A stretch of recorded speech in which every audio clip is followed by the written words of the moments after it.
Okay, let's scoot ahead. Real Madrid, Barcelona. As we know, Barcelona squeaked by those mighty, mighty footballers from Bergen, SK Braun 2-1 last week. Boo. In the first leg of the UEFA Women's Champions League quarterfinals, Barcelona this weekend took on Real Madrid in a game I was very interested in watching. Fridolina Rolfo back in the lineup. She breaks the seal in this one, putting Barca ahead just before the 10-minute mark. Now, normally, I would wonder how Real Madrid would respond, but your boy was much more interested to see what Barcelona would do from here. 1-0, 10 minutes in. What kind of match are we going to get? Would we get a 2-1, 3-1 kind of ho-hum win for Barcelona? Or would Barca crank it up and hang 6 or 7 on Las Blancas? I might have been looking for a bit of a, well, Braun gave us a game. Let's get back to being Barcelona, playing Barca ball. Let's lay the smackdown on Madrid here. I kind of was looking for that. Well, we got something in the middle. 3-0 Barcelona, but it was a dominant 3-0. Carolina Graham-Hansen on a freaking mission. She bullied Olga Carmona to the point where I know Olga's mentality can never be called into question, but you do wonder, you take a beating like that, if there's going to be any lingering effects from CGH absolutely scorching her. First, big sistering her on a wicked move that turns into an assist and an Aitana goal. And then 12 minutes later, another just overwhelming of the Madrid left back for a sensational CGH goal. Assist to Aitana on that one as well for the little bit of the switchy switch. CGH looked like the predator out there. And she also looked like she was taking that Olga Carmona matchup personal. Not sure if there was some bulletin board material or what during the week, but what was your read on this otherworldly performance? What kind of wavelength was CGH on in this one? She is the type of player who, over the course of a match, and I feel like it kind of depends on how much she's cooking in that particular match, you always seem to reach a point where it's like, God damn, she's making a lot of plays out there. It's like whether it happens in the first 25 minutes or before halftime or in the 60th minute, where you're just like, hey, yo, she is just omnipresent on the field. And she's doing it by stacking all these plays together, these different movements together. Like, you already know, you will go into the match, you're going to see some A-plus delivery from her for when she's playing out wide on the wing. But then she'll mix in those plays where she takes the ball from the wing, and then now she's in the middle of the field. And it's just fire drill for the opposing defense when she's in there. So we'll take folks a little behind the scenes on the program here. You know, Dino and I, we use a Google document. I'd like you, if you could, my good man, if you could click on the link that I have in the doc. This is from our pals at FB Ref. So I mention these metrics from time to time. So the Football Reference scouting report, it compares players to their positional peers, and this is a quote from FB Ref. The player is compared to positional peers in women's top 9 competitions over the last 365 days. This is based on 2,504 minutes played. And it takes these statistical metrics and it puts you in a percentile compared to your peers. And we're talking about competitions like the NWSL, the WSL, Liga F, the Champions League, all the elite leagues that you can think of. So Graham-Hansen is in the 99th percentile in non-penalty goals, non-penalty XG, total shots, assists, expected assisted goals, shot creating actions, passes attempted, progressive carries, touches in the attacking penalty area, and progressive passes received. So any good thing you could do offensively, she's pretty much in the 99th percentile compared to all of the elite players in the world. This type of... This isn't even allowed in video games. Like, they don't even let you slide everything to 99. Like, if anybody wants to go check this out, we should tweet this link because it's an incredible visual just to see, 10, 11, 12 categories where she's in the 99th percentile. Yeah. Unbelievable. You mentioned the types of runs and drives that she'll have, bringing the ball to the middle of the field. Also, 1, 2, 3 times a match, she does not have room up the end line. And you're just like, she can't get past there. There's no room there. And she just squirts, still does, squirts and slides through. And with the defender getting nowhere near, she has total, absolute control of the ball. She does whatever she wants out there. And this was just, like I said, I think it was a matchup that I think she kind of had circled on her calendar. When you're at her level, you don't get that many matchups that are kind of juicy, that are kind of circle the calendar type matchups. I think this was one of them. And we saw, I don't know, one of the best games that I've seen her play this season. For sure. And we love our cross sport references, especially when it comes to basketball. The consistency with her is just absolutely incredible. It feels like she does it every match. But then it also feels like once she gets it going, I'm just going to make the Steph Curry comparison where it's like, this is a great player, but then they just have this like nuclear level that they can go to where it's like, I know I'm absolutely on fire right now. So give me the ball and I'll make the right decision and I'll score when I have to and I'll put you in perfect position to score. And it feels like when I think about Steph Curry, and I've watched a lot of him destroying my favorite basketball team, there was a 4-year span there where he would let go of the shot and he'd be like, that's in. Every time it felt like it was going in. And when the ball leaves CGH's foot, you're just like, okay, where's that? That's probably going in the perfect place. The Steph Curry comp is tremendous just because she does hit that zone where you're just like, oh my God, like it's just terrifying. Like you're like, oh, she's got the ball. Like, we lived it. Like, buckle up. Like this is something wild's going to happen here. We talk a lot about our beloved Braun.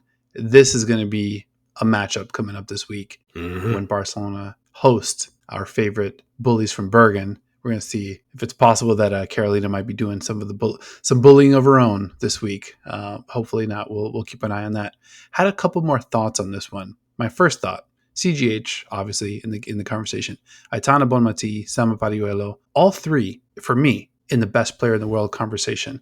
And then we get the anecdote from the announcer who mentions that Patri called Kira Walsh both the best player she's played with and the best player she's played against, which when I zoomed out made me wonder, maybe this is a little hot takey, so apologies for this, made me wonder, is it possible that we might be overrating Liga F? So let me make a little baby case here.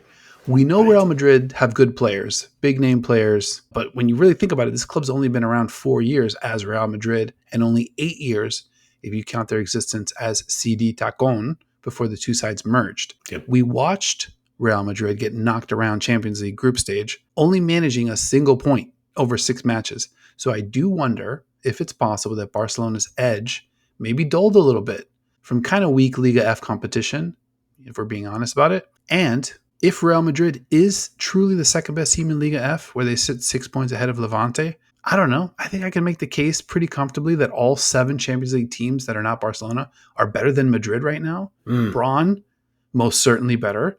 I think all 3 Group D teams also better. BK Häcken, Paris FC, who didn't even make the quarterfinals, and Chelsea, obviously they're better. So it's an if, big if, huge if. But if we are overrating Liga F, even slightly, what does that say about what we should expect as Barcelona re-enter these treacherous Champions League waters? This is just an amazingly spicy take and spicy question. I love it. Picante. I want to get to something at the end of this because, God, I love this. You make me so proud to be on this program with you. If there's one thing I know about Real Madrid supporters, they would fight you in the street for just rattling off the names of those clubs and be like, yeah, they're obviously better than Real Madrid. They don't appreciate that kind of talk. But I think you're right. I think the results, they speak for themselves. So could we be overrating Liga F? Is the counter question, is Barcelona just that much better than, the other teams in Liga F? Or are they only better because the teams in Liga F aren't that great? It's hard because we just, on back-to-back, a few days apart, we watched Barcelona struggle against Braun. True. Keeping it a Benny, like that was a tough game for them. Oh, yeah. Versus Real Madrid, didn't struggle at all. That's fair. I think it was easy. And I think, you look at that squad, you look at Olga, you look at Linda Caicedo, Abellere, Atenea, like they have very talented players. Haley Rasso. Yeah. Haley Rasso, she looked pretty live. Yeah. But I don't know, man. We saw them pretty recently not really even make a dent. I mean, I think it took us a minute to adjust to kind of like how ineffective they were. Now you see like BK Häcken handling them and, in a gotta have it against Paris FC, they can't really muster anything. Yeah. So it's really just kind of recontextualizing all of these like 5-0, 6-0, 7-0, 7-1 Barcelona wins that we're seeing. There we go. Because I'm just kind of like, what are we really talking about here? And then you juxtapose that with, all right, they were down 1-0 against Frankfurt. It was 4-4 against Benfica. Yeah. A 2-1 win at Braun. To borrow a little tasty bets gambling parlance, I don't think Barcelona's covering these spreads. I think their ATS number, I think is probably under 500. Their brand, the perception around them, I think is a little bit inflated. Now, I'm not ready to kind of make a pick, but I gotta say, I think Chelsea is the team that's probably caught my eye the most. Switching over to Champions League here for a second. Yeah. But I think Lyon also maybe gives them a run, like a real run. Even PSG on a good day, I think could give them problems. Oh, I love this. So I don't know. Like I'm ready to say that I don't think that Barcelona's got the Champions League cinched up. Sure. I think Liga F, that's a wrap. But I think there's going to be quite a lot of work to do when it comes to Champions League. Just friend of the program, MLS Architect. Just keep in mind, that's Dino coming for your squad there. I know MLS came for me with my Mary Earps take on my team of what team could possibly beat Spain. Just remember what Dino's saying about your squad now, while also saying they may employ the 3 best players in the world or 3 players who could be the best player in the world. In the conversation. So, all right, God, I love this so much. This is very sports radio. Okay, so let's talk about. I went through a little exercise thinking about comparing these leagues because I think maybe if you're a Liga fan, and I cannot wait to read what MLS Architect throws in the YouTube comments about this. Bring it, Mike. I tried to do a sampling here, so because I think people will make this argument about Lyon in D1F. Lyon looks like they're in pretty good shape to win the league. It would be their 6th time winning the league in just 7 seasons. But then if you want to start doing this, if you want to start comparing the leagues, now we're talking about like, what does PSG and Paris FC, what do they look like compared to Real Madrid and Levante? I think you've kind of already answered that question. And I think I largely agree with you that PSG and Paris FC might be better than Real Madrid. I think it's real close with Paris FC and Real Madrid for sure. Yeah, only Paris FC took care of them twice. That is true. That is true. I mean, Paris FC beat them home and away. So what are we talking about here? You know what? That's right. That might be me, caveman brain, looking at the names on the jerseys. Scoboat. Nicely done. So I tried to take a little sampling here. Like, okay, if we're going to talk about these leagues and their depth and who might be kind of like fattening up on other squads, here's the 5th place team in the big 3. We're going to leave Frauen Bundesliga. We're going to leave you guys out of this for a second here. In the WSL, Manchester United sits in 5th place in that league. They employ Mary Earps, Maya Letizier, Jace, Elatoon, and Hinata Miyazawa. Great players, World Cup players. In Liga F, the 5th place squad there, you have Lacey Santos, who is now, rumored to be going to the Washington Spirit. They did previously employ Hannah Lundqvist, who just sold to the San Diego Wave. They have Vilde Boe-Riise, who had 3 starts and 2 assists for Norway in the World Cup. They have Rashidat Ajibade, who had 3 starts for Nigeria in the World Cup. And then they have Sheila Guijaro, who has 12 goals in the league this year. As far as I can tell, she's never cracked the Spanish national team squad because they're obviously just loaded beyond any team that's ever been loaded. Now we go to D1F. 5th place in D1F, Fleury. They have Chantal Swaby, who played great, was an awesome defender for Jamaica in the World Cup. They have Ewelina Kamczyk, Polish international. She's leading the team with 6 league goals. And then they have Bacheba Louis, who played in all 3 World Cup matches for Haiti. So if you kind of look at that, if you just want to grab like this sampling of like 5th place teams in the league to try to like see like how do we gauge the strength, I think you would make the argument that Fleury is probably the weakest among those 3. I don't know what that counts for, but I think if you're Liga F, you might look at Dino De Cespedes and say, hold on a minute, I think the French league is softer than us. That is one data point for sure. But only one. Those top 3 in France, Paris FC, PSG, Lyon. I mean, yes, like that's a nice top 3. Top 5. I feel it feels a little not quite cherry picky, but I mean, I think there are ways to kind of slice and dice it to kind of make the argument either way. What I will say though is I think we're going to learn a lot. Champions League, quarterfinals, semis. I mean, we saw this Barcelona team pushed last week. Yep. So I think we're going to continue to see that. Obviously, these games can go either way. These are all great teams, all great players. But I just kind of want to put a little half a take chip on that. I love it. I like to be a little early on these things.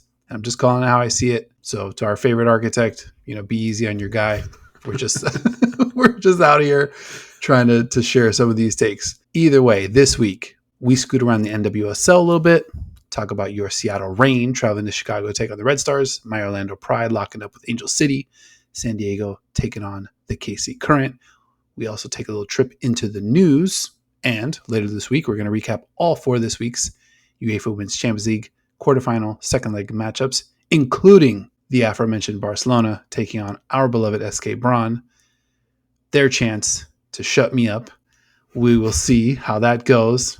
So, like if you liked and subscribe if you enjoyed talking women's football with your boys. Let me just say again, God bless you, buddy, because this is I don't know if you even realized it as you were doing it. Maybe you did just to bring me great joy, but this topic, this is right out of the playbook of my favorite thing in the world, which is international domestic league football equals collegiate American football. They are the same. My league is better than your league. Your Giant, not as good as my Giant. Your mid-table, not nearly as good as my mid-table. Your lower level, your relegation fighters, they're a disgrace to the sport. And my relegation fighters in my league, they are just merely victims of circumstance.